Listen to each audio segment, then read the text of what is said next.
ভাই খুব সুন্দর প্রশ্ন করেছেন।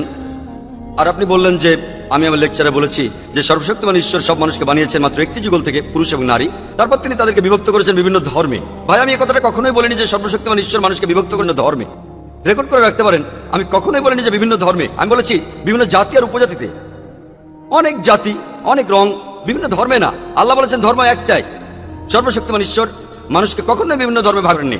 ধর্ম কেবলমাত্র একটাই। তিনি ভাগ করেছেন বিভিন্ন জাতি, রং আর বিভিন্ন ভাষায়, যাতে আপনারা একে অন্যের সাথে পরিচিত হতে পারেন। আর আপনারাও বুঝতে পারলেন যে অমুক লোকটা এসেছে অমুক জাতি থেকে, মানে অমুক অঞ্চল থেকে।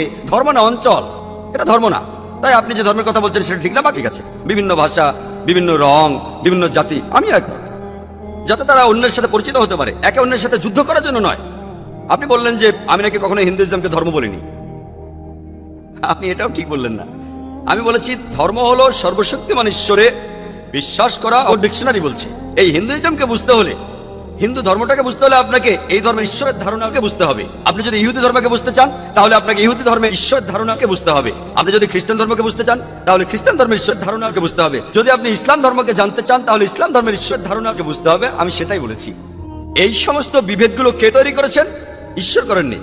আল্লাহ পরিষ্কারভাবে সূরা আনামের 159 নম্বর আয়াতে উল্লেখ করেছেন যে যারা দিন সম্পর্কে নানা মতের সৃষ্টি করিয়াছে তাহাদের কোনো দায়িত্ব তোমার নয়। ধর্মকে আপনি ভাগ করতে পারেন না। যারা ধর্মকে ভাগ করে তারা ভুল করছে।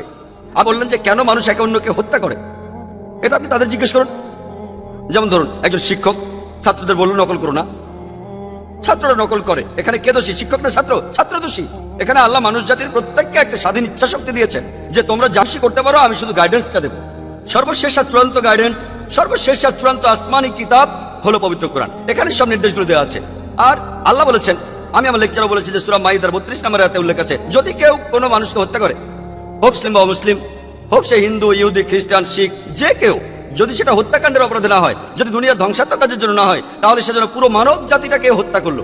যদি কেউ কোনো মানুষকে বাঁচায় তাহলে সেজন্য পুরো মানব জাতিটাকেই বাঁচালো। তাই সর্বশক্তিমান ঈশ্বর মানুষের এই একে অন্যের সাথে খুনোখুনি পছন্দ করেন না। কিন্তু মানুষ যদি তার কথা না শোনে, কাকে দোষ দেবেন? দোষ মানুষের।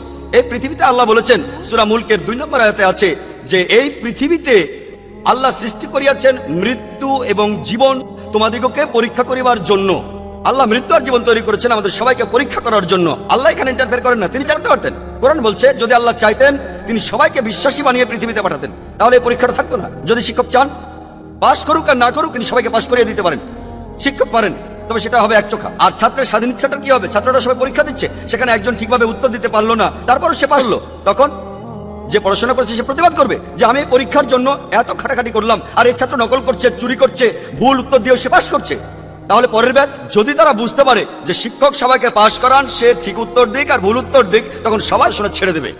এভাবে আপনি একটা মেডিকেল ডিগ্রিও পেতে পারেন, কিন্তু এই ডাক্তার যখন মেডিকেল পাশ করে বের হবে, তখন সে মানুষ সারাতে পারবে না, মানুষ মারতে পারবে।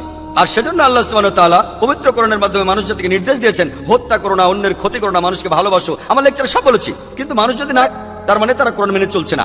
ধরুন যে কোনো মানুষ, ধরুন সে যে কেউ হোক, সে আমেরিকান বা পাকিস্তানি হোক, সে পৃথিবীর যে কোনো জাতির মানুষ, মানুষ হয়তো বলতে পারে, ধরুন যদি আপনার নাম হয়ে থাকে কোনো মুসলমান নাম, আব্দুল্লাহ বা জাকির বা মোহাম্মদ, নাম লিখতে যেতে পারবেন না।